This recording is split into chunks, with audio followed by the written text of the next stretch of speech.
That night, Donald Trump threatened to destroy the entire civilization of Iran using words that came to his mind on Truth Social. He has forgotten at some point that he is the leader of the mightiest nation on earth to the whole world. In this case, Trump should take into account that how to use diplomatic language. And then, just hours later, a ceasefire. So, what just happened? And more importantly, what does it mean for you?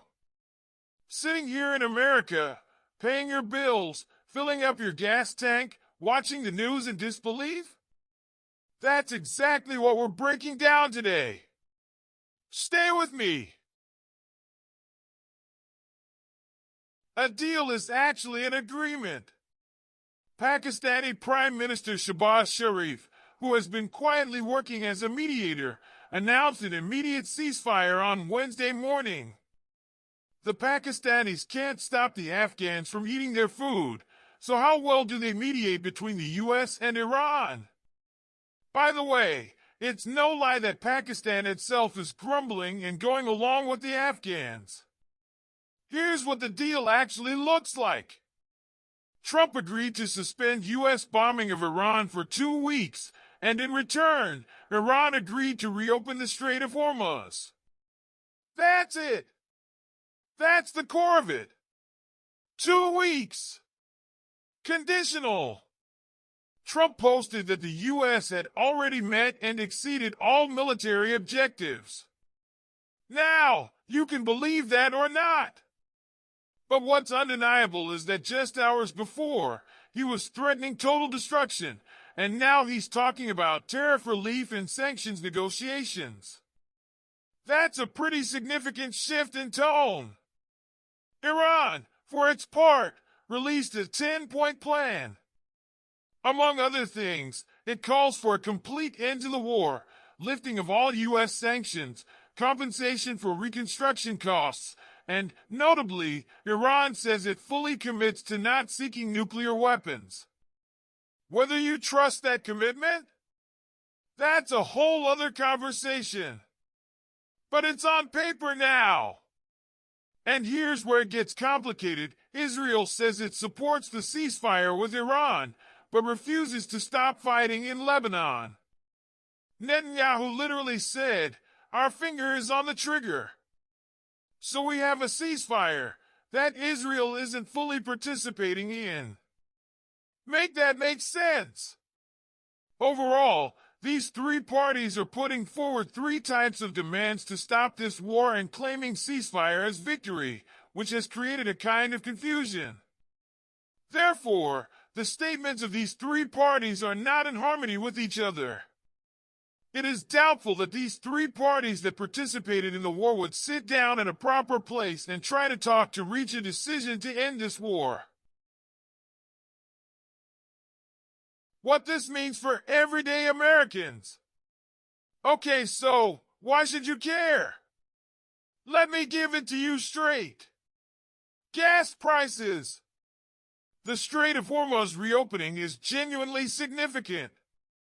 Markets reacted immediately, oil prices dropped, stocks rose. But experts are cautioning that it'll take time before you actually feel it at the pump. The system doesn't reset overnight. And with Iran's Revolutionary Guard still making threats over Lebanon, the strait status is not guaranteed. Your tax dollars.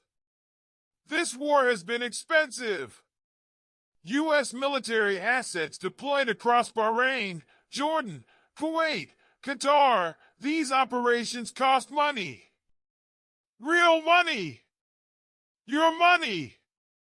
The conversation about what this all cost the American taxpayer hasn't really started yet, and it needs to. Your security. Trump says the U.S. met its military objectives. One of those stated goals was ending Iran's nuclear program. But Iran's 10-point plan still insists on the right to enrich uranium, just with a pledge not to build weapons. That's not the same as dismantling the program. So if you were worried about a nuclear Iran before this started, you still have reason to be watchful. And NATO? Trump is reportedly frustrated that our European allies didn't back this war the way he wanted. That tension doesn't disappear with a ceasefire. It could reshape U.S. foreign alliances in ways that affect American interests for years. Donald Trump was elected president last year on a slogan of "Make America Great Again." Before Trump came to power, saying that he would stop all the wars going on in the world. However, he himself wrote the preface to the war. Before going to war with Iran, he wanted to completely stop Iran's nuclear program, change the regime in Iran, and completely take over Iran and run a proxy government. But now, almost 40 days into the war, none of the things he thought he would do have happened. Yet, he is spreading the idea among the American people that America has won this war. The big question, will it hold? Here's what I want you to sit with. This ceasefire is 2 weeks long. 2 weeks! After that, both sides go back to the table in Islamabad, Pakistan, and that's where the real negotiation begins. The U.S. wants Iran completely out of the nuclear weapons business. Iran wants sanctions lifted and reconstruction money. Those two positions are miles apart. Experts are already calling this ceasefire extremely shaky and brittle. And honestly, they're not wrong. Within hours of the announcement, Kuwait reported Iranian drone attacks damaging power plants and oil facilities. Iran blamed Israeli violations in Lebanon. Strikes were still happening after the ceasefire supposedly began. And here's the part that doesn't get enough attention.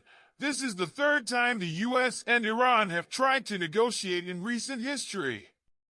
Both previous attempts ended with military escalation, not peace.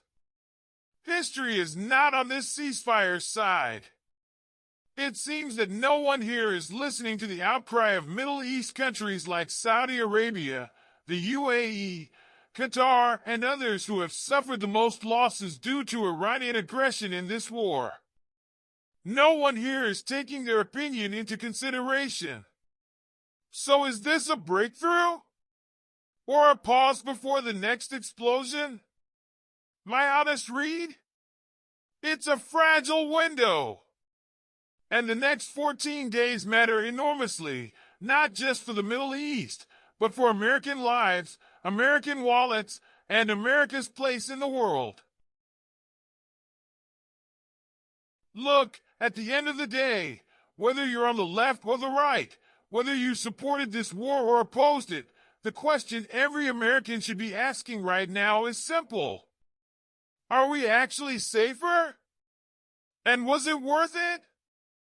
I don't think anyone has a clean answer to that yet. And anyone telling you they do is selling something.